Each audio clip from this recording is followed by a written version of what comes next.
Salut à tous, j'espère que vous allez bien. Alors aujourd'hui, je voulais revenir sur une base essentielle en informatique, que ce soit pour devenir développeur, technicien, admin système, ou même si vous êtes curieux et que vous voulez être juste plus autonome sur votre PC, c'est la programmation. Et concrètement, c'est quoi vraiment la programmation? On en entend parler partout, quand on débute c'est assez flou, et on a une image un peu obscure de ce concept.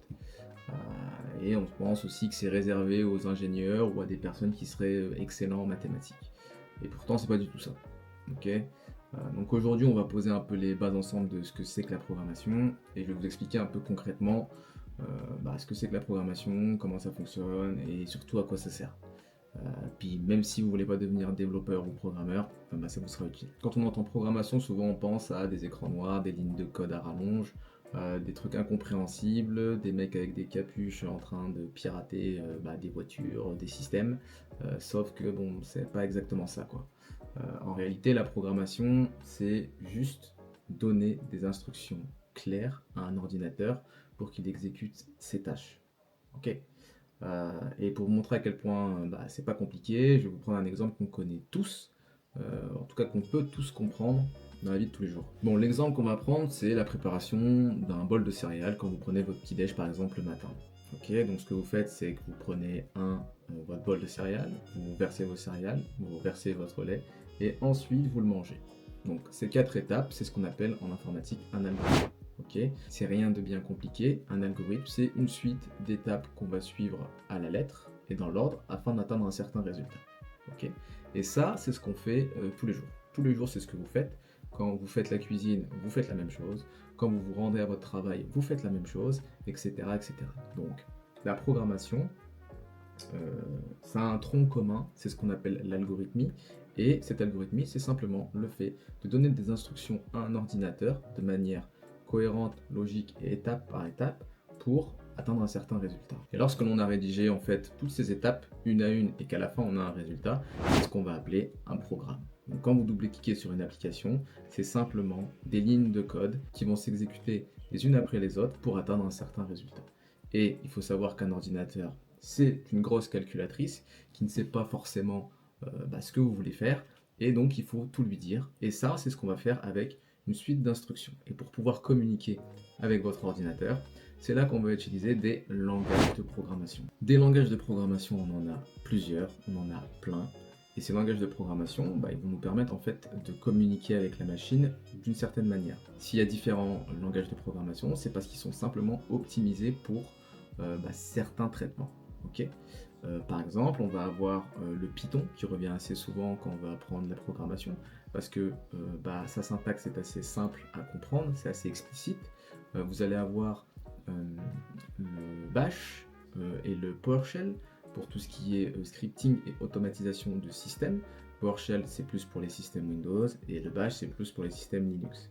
Ensuite, vous allez avoir un des plus connus aussi, c'est JavaScript. C'est un langage de programmation qui permet en fait d'interpréter des pages web, du moins une partie dynamique des pages web, parce que ce qu'on affiche sur une page web, c'est du HTML, du CSS, qui ne sont pas des langages de programmation, d'accord? C'est des langages de présentation. Donc il n'y a pas d'algorithmie sur ces langages, mais le JavaScript, lui, c'est ce qui vous permet de cliquer sur un bouton et d'avoir une interaction avec le site. Okay, et on en a plein d'autres, on a le C, le C++, etc. Il y en a plein. Le choix du langage de programmation va simplement dépendre de ce que vous voulez faire avec. Et ensuite, la question qu'on se pose, c'est comment ça fonctionne un peu plus dans le détail, dans le sens où, ok, j'ai un langage de programmation, je l'ai choisi, j'ai commencé à comprendre un peu l'algorithmie, je sais faire quelques instructions, qu'est-ce qui se passe concrètement? En fait, le langage que vous utilisez va vous permettre, vous, de comprendre ce que vous faites, de lui donner des instructions. Mais l'ordinateur, lui, il est incapable de comprendre ce que vous lui dites, que ce soit en Python, que ce soit en JavaScript, ou peu importe le langage de programmation. L'ordinateur, ce qu'il comprend, c'est le binaire. Le binaire, c'est une suite de 0 et de 1, et donc on va avoir besoin de ce qu'on appelle un interpréteur ou d'un compilateur. D'accord? Donc ces deux systèmes permettent tout simplement de prendre les instructions que vous donnez, que ce soit en Python, en JavaScript, ou peu importe le langage de programmation, et de le convertir en binaire pour que votre ordinateur puisse le comprendre. La différence entre les interpréteurs et les compilateurs, ça va dépendre du langage de programmation. Il y a deux grandes catégories, les langages de programmation haut niveau et les langages de programmation bas niveau. Nous, on va s'intéresser aux langages de programmation haut niveau, mais vous pourrez très vite aller voir par vous-même les langages de programmation bas niveau qui sont plus orientés système embarqué et surtout afin d'optimiser les performances sur des systèmes où on n'a pas beaucoup de ressources matérielles, où on va être limité en RAM, en processeur ou autre. Souvent, les langages de programmation bas niveau, c'est ce qu'on va retrouver dans tout ce qui est caméra, voiture, etc., etc. Mais nous, on va s'intéresser plutôt au langage haut niveau où on va utiliser surtout des interpréteurs. Ça se fait automatiquement. On n'a pas besoin de gérer la compilation. Et la compilation, juste pour info, c'est le fait de prendre votre code, d'abord de le convertir en un binaire, donc c'est des 0 et des 1, et ensuite on va pouvoir l'exploiter. Alors que l'interpréteur, directement depuis notre ordinateur, il va être capable de faire l'interprétation de notre code à la machine. La question suivante, c'est pourquoi apprendre à programmer, même si on ne veut pas devenir développeur. L'idée, c'est que si vous voulez devenir technicien support, ça va vous permettre d'automatiser certaines petites tâches. Si vous voulez être administrateur système, vous allez être forcé d'automatiser des tâches. Donc utiliser un langage de scripting, c'est le minimum. Si vous voulez devenir développeur, pour le coup, il faut savoir programmer. Et si vous voulez être tout simplement plus autonome sur vos machines, ou vous travaillez, je sais pas moi, en tant que comptable ou n'importe quel autre métier, vous pouvez automatiser énormément de tâches que vous faites au jour le jour. Vous vous en rendez peut-être pas compte, mais si vous appreniez un langage de programmation, vous pourriez automatiser des tâches, et encore plus si aujourd'hui, vous touchez un peu à l'IA. Et je vais vous donner quelques exemples. En tant qu'administrateur système, vous pouvez automatiser des tâches de backup, donc de faire des sauvegardes, de générer des logs, etc. etc. Si vous êtes développeur, vous pouvez créer des applications, vous pouvez potentiellement créer aussi des jeux vidéo. Tout ça va dépendre du langage de programmation que vous choisirez. Et si vous êtes incurieux, vous pouvez potentiellement, je sais pas moi, récupérer par exemple vos photos sur un téléphone et vouloir tous les renommer en même temps. Et vous pourrez faire ça avec un langage de programmation au lieu de les renommer une à une par exemple. Ensuite, qu'est-ce que ça peut vous apporter à titre personnel? Et ce, même si vous n'êtes pas un expert en informatique. Ça va vous permettre déjà d'investir dans une compétence qui ne se perd pas. Comme je vous l'ai dit juste avant, peu importe le métier que vous faites, si vous êtes derrière un ordinateur à un moment T, ça peut vous faire gagner énormément de temps. Surtout aujourd'hui avec les outils d'IA et les éditeurs de code avec intelligence artificielle qu'on va voir ensemble. Même si vous ne codez pas tous les jours, juste comprendre en fait le fonctionnement d'un langage de programmation et savoir interpréter du code et ne pas être totalement perdu, ça vous permettra peut-être d'exprimer votre créativité, de créer des choses et peut-être aussi de vous faire gagner du temps tout simplement. Et autre chose, la programmation, ça développe aussi sa façon de penser.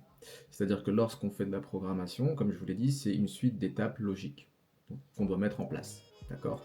Et on ne peut pas se tromper. Si on donne une instruction avant les autres, si on reprend l'exemple du bol de céréales, si je mets mon lait avant d'avoir sorti mon bol, je vais potentiellement manger sur ma table. Donc programmer, ça apprend à être rigoureux, ça apprend à être structuré, organisé et être plus attentif aux détails. Quoi qu'il en soit, c'est des compétences qui se cumuleront à ce que vous savez déjà faire en fait. Dans cette playlist, je vais vous montrer les bases de la programmation, mais je vais pas faire un grand cours magistral ou un grand cours théorique sur un langage de programmation en particulier. Mon but, c'est de vous donner des notions pour que vous puissiez faire vos recherches de votre côté, que vous puissiez choisir le langage de programmation que vous voulez exploiter aujourd'hui, mais je vais surtout vous montrer les similarités entre les différents langages de programmation, et notamment toute la partie algorithmie, et on va surtout voir aussi les langages de programmation les plus faciles à exploiter et ceux avec lesquels on peut faire un maximum de choses aujourd'hui devant son ordinateur. Donc je pense parler du langage Python, de JavaScript, puisqu'il est indispensable aujourd'hui dans le web, et des langages de scripting PowerShell pour Windows et Bash. Et je me répète, mais le but, ce n'est pas vous faire un cours magistral, c'est vraiment de voir comment ça fonctionne et surtout vous montrer ce que vous pouvez faire avec. Si vous avez des questions, je vous encourage à laisser des commentaires. Vous pouvez me contacter via le Telegram que je mets dans la vidéo ou en lien dans la description de la vidéo. Et écoutez, je vous dis à la prochaine vidéo et merci d'avoir écouté jusque là.